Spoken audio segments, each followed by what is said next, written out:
మన దేశంలో డెమోక్రసీని, ఎలక్షన్ సిస్టమ్‌ని తమకు నచ్చినట్టు మార్చేసుకోవటానికి మోదీ సర్కార్ బ్యాక్‌గ్రౌండ్‌లో ఎలాంటి డేంజరస్ మైండ్ గేమ్స్ ఆడుతుందో తెలుసా?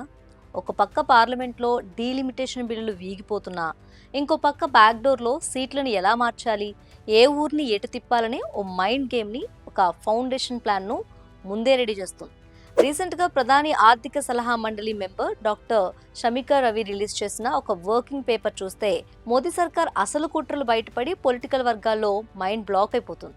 దేశవ్యాప్తంగా డీలిమిటేషన్ అనే ఒకే రూల్ కాకుండా టార్గెటెడ్ పద్ధతిలో వెళ్లాలంటూ వీళ్ళు వేసిన స్కెచ్ ఇప్పుడు తీవ్ర దుమారం రేపుతుంది. అసలు ఏంటి ఈ 170 సీట్ల భాగోతం? భాష అని ముసుగు వేసి మోదీ సర్కార్ చదువుతున్న మతం లెక్కలు ఏంటి? ఈ వీడియోలో తెలుసుకుందాం. దేశమంతటా ఒకేలా జనాభా ప్రాతిపదికన సీట్లు పెంచడం కాకుండా కేవలం ఒక 170 నియోజకవర్గాలను మాత్రమే సెలెక్ట్ చేసుకొని పునర్విభజన చేయాలని మోదీ అడ్వైజర్ షమికా రవి ప్రపోజ్ చేశారు. దానికి వీళ్ళు వెతికి పట్టుకున్న సాకులు వింటే నవ్వాలో ఏడవాలో కూడా అర్థం కావట్లేదు. ఆ 170 సీట్లను ఏ బేసిస్ మీద ఎంచుకుంటారనే దానికి రెండు క్రేజీ రీజన్స్ చెప్పారు. ఒకటి, ఓటింగ్ పర్సంటేజ్ తక్కువగా ఉన్న ఏరియాస్, అండ్ రెండోది డిఫరెంట్ లాంగ్వేజెస్ మాట్లాడే ప్రజలు కలిసి జీవిస్తున్న ఏరియాస్ అంట. అంటే ఈ రెండు ఇష్యూస్ లేని చోట జనాభా ఎంత ఎక్కువగా ఉన్నా, ఓటర్లు ఎంతమంది ఉన్నా అసలు ముట్టుకోరట. ఇక్కడే అసలైన బిగ్గెస్ట్ ట్విస్ట్ దాగుంది. పైకి చూడటానికి భిన్న భాషలు అనేది చాలా నార్మల్ వర్డ్ లా కనిపిస్తుంది. బట్ ఇక్కడే మోదీ సర్కార్ మార్క్ పొలిటికల్ క్రోనాలజీ దాగుందని విశ్లేషకులు గట్టిగా చెప్తున్నారు. మన దేశంలో మాతృభాషగా ఉర్దూ చెప్పేవారు ఎవరో, వారు ఏ మతానికి చెందినవారో స్పెషల్గా మనం చెప్పక్కర్లేదు. అంటే భాషని ముసిగేసి తెర వెనుక వీళ్ళు ప్లే చేస్తుంది పక్కా మత కూర్పు రాజకీయాన్ని. ఓటింగ్ పర్సంటేజ్, భాషల కలయిక అనే సాకులతో ముస్లింలు ఎక్కువగా ఉన్న నియోజకవర్గాలను ముక్కలు చేయటం, దాని తర్వాత అక్కడ మైనారిటీగా ఉన్న హిందువుల ఓట్లను ఏకం చేసి బీజేపీకి లాభం చేకూరేలా కొత్త సీట్లు సృష్టించడమే ఈ టార్గెటెడ్ స్ట్రాటజీ వెనుకున్న అసలు సీక్రెట్ ఎజెండా అనే డౌట్స్ గట్టిగా వస్తున్నాయి. ఈ అనుమానాలకు మరింత బలం చేకూరుస్తున్న విషయం ఏంటంటే, ఈ ప్రపోజల్ తెచ్చిన షమికా రవి కేంద్రం ఏర్పాటు చేసిన జనాభా మార్పుపై ఉన్నత స్థాయి కమిటీలో కూడా మెంబరే. ఈ కమిటీని అనౌన్స్ చేస్తూ హోంమంత్రి అమిత్ షా ఎప్పట్లాగే తన మార్క్ డైలాగ్ కొట్టారు.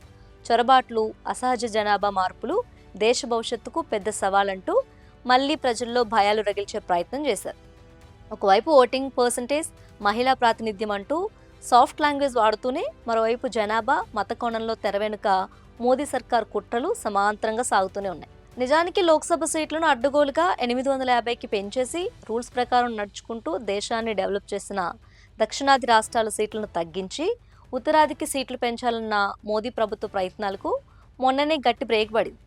ఈ 2026 ఏప్రిల్ 17న లోక్సభలో 3/2 మెజార్టీ లేకపోవడంతో మోదీ గవర్నమెంట్కి సంబంధించిన 3 బిల్లులు ఘోరంగా వీగిపోయాయి. బట్ బిల్లు ఓడినా వీళ్ళు అహంకారం మాత్రం తగ్గలేదు. భవిష్యత్తులో ఎలాగైనా సరే మళ్ళీ పవర్లోకి రావడానికి, దొడ్డిదారిన ఎలక్షన్స్ గెలవడానికి కావాల్సిన గ్రౌండ్ వర్క్, బ్రెయిన్ వర్క్ మాత్రం గట్టిగానే చేస్తూనే ఉన్నారు. బీజేపీ తనదైన మత, జనాభా ఎజెండాతో దేశాన్ని విడగొట్టేలా పునర్విభజనకు పునాదులేస్తుంటే, కాంగ్రెస్ అండ్ అపోజిషన్ మాత్రం డెవలప్మెంట్ ఆధారంగా, అంటే ఎక్కువ కష్టపడి దేశాన్ని డెవలప్ చేసిన దక్షిణాది రాష్ట్రాలకు ఎలాంటి అన్యాయం జరగకుండా విభజన జరగాలని డిమాండ్ చేస్తూ, కేవలం ఎలక్షన్స్ గెలవటం కోసం, సీట్లు పెంచుకోవటం కోసం డీలిమిటేషన్ అనే ఒక ప్రాసెస్ని కూడా మోదీ సర్కార్ ఎంత దారుణంగా వాడుకోవాలని చూస్తుందో చూసారుగా. ఇప్పటికీ జనాభా పెరిగింది కాబట్టి సీట్లు పెంచుతున్నారు అని అమాయకంగా మోదీ భక్తులు వాదిస్తూ ఉంటారు. కానీ ఈ లోపల జరుగుతున్న అసలు కుట్రలు చూస్తే సామాన్య జనాలకి మైండ్ బ్లాక్ అవటం ఖాయం.